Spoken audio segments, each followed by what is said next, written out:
Good morning, good afternoon, good evening, ladies and gentlemen. This is Chris again, the Watch Nuns, coming at you with another video review. Today's review is, as the title states, this is the Seiko Sarb 017, the Alpinist. Quick wristwatch check. I am indeed wearing another field watch. I just got off work, so I switched up to George's Smiths that he lent in again. Like I said, I have a cool video idea coming up for this one and some others. But on to the Sarb 017, guys. Now, I've been a little bit late to the game when it comes to this watch, as I know this watch has been out for a little while, but there's a few reasons behind that. One of the reasons is I used to not really be into gold on watches, and that was one of the things that kind of turned me off. And I was one of those who stupidly thought this wasn't the really versatile watch. But believe it or not, it actually goes with a lot of stuff I wear, and it goes with a lot of straps, and I'll show you here in a little bit what I got for it. But again, like I said, this is a fun little field watch, and these have been around for a while. I think these are going to be a future classic, especially once this version, I believe, is discontinued, guys. They are selling a newer, more modern version.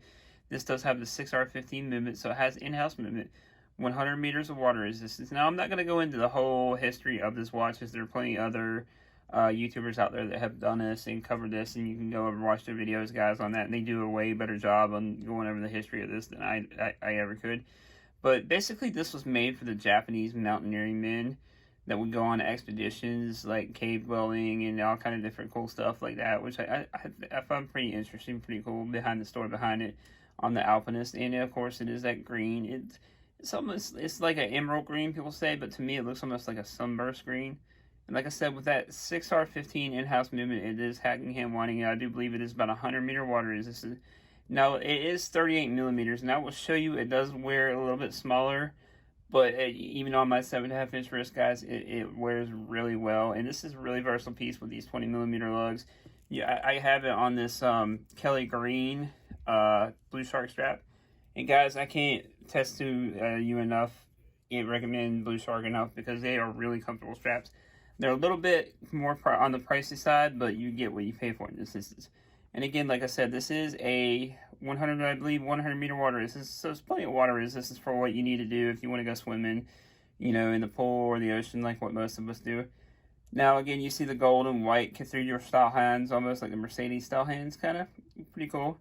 Then you have the screw-down crown at 3 o'clock here. Nothing too crazy with Seiko logo. Then you have the pusher here that rotates the inner compass, the inner rotating bezel, which it happens to be a compass, guys, which I find pretty cool. So if you go camping, you happen to get lost or something like that, you can find your way back. And then this is not an overly thick watch either, as you can see here. And I will show you, take off the strap, show you guys the case back. Case back's nothing too crazy, just kind of plain and minimalist, guys. You can see the Alpinist in the mountain, which is pretty cool. Nothing too crazy there as part of that history. Now, they do have newer versions, as I have mentioned, guys. They have, I've been thinking, as you know, on my 2020 wish list, it was to get the white dial version of this. And one of the things that originally had turned me off on this watch was the pushers.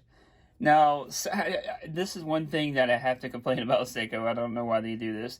Like, Seiko released which they can't please all of us, which I know.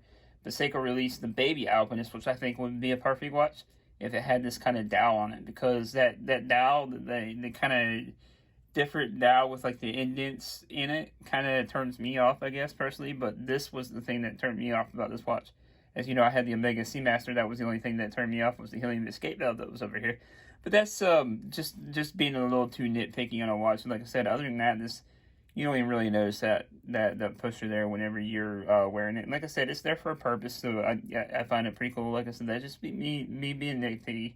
Like I said, I love this watch, and you can almost call this one a happy accident. I had bought it on a forum, guys, on the Discord through Random Rob's Patreon. I bought it through a gentleman named Rob, not Random Rob himself.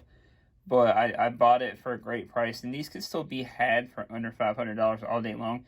Don't pay the exorbitant prices, guys. Be patient, even on the Sarb 017, the discontinued one.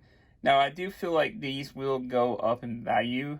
I don't usually speculate on that, but as far as, I own the Orange Monster, the Seiko, another classic. And, excuse me, still getting over cold, guys. But I own the Seiko Orange Monster, another classic piece, and that's really went up in value since I got it. And, of course, I don't buy them for that.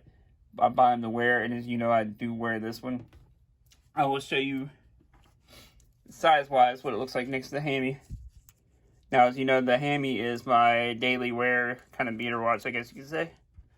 And here's what they look like size-wise, guys. And this was another strap I had got to swap in between this and the hammy, because they're both luckily 20mm lugs. And as you know, these are both field watches as well, guys. That camo strap I thought looked really well on this, and it will definitely look pretty cool on this one. And I had also gotten this strap right here from Blue Shark, as I feel that red and kind of brown, tan brown will go really good with this as well. Now let me take off the Smiths, and I will show you what the Smiths looks like side by side. For those of you that are curious about the Smiths size and the Alpinist, like I said, the Alpinist does wear a little bit smaller, as most Seikos do, guys. So here is a side by side of the Smiths next to Alpinist. You can see the Alpinist really wears a little bit bigger, and I can pull off the Smiths, guys, so you know the Alpinist is going to be a cool watch. And again, like I said, I'm a little late to the party on this one. I may still end up picking up the white dial, maybe collecting all the different versions, I don't know. I have been kind of back into buying mode after consolidating the collection. So I'll just play it by ear. Like I said, I came across a great deal. Couldn't pass it up on this watch here. And again, you can almost call this a happy accident because I'm really loving this watch. It may still be honeymoon period with it. I don't know. You know me, I tend to flip, so I don't want to speak too soon. But so far, it's looking like this guy's going to stick around for a while, guys. If you haven't already, please like, subscribe, comment down below. Let me know what you think about the Alpinist. Do you like this? Do you prefer this older, classic version? And if you do, of course, go ahead and be patient. You can still get these all day long for under $500, guys. I would not pay the over-exorbitant price. I've seen $1,000 in some places, which I think is really crazy. Now, this is a JDM version, of course. And overall, a really clean look, guys. That date window at the 3 o'clock. And like I said, do you like the newer, more modern version where they have the black dial, the blue dial, and the white dial? Now, this came with a leather strap, guys. I'm not going to show you guys that. You guys have seen that in plenty of other videos. It's nothing new to write home about. One other thing, too, this one does really look great on bracelets.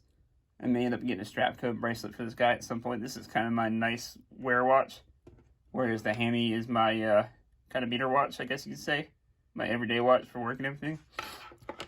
But, like I said, anyways, guys, let me know what you think down in the comments. Are you thinking about getting an Alpinist, a baby Alpinist? Are there things you don't like about them as well, but you still love them and you still tolerate with the watch? And I will see you guys in the next one. Peace.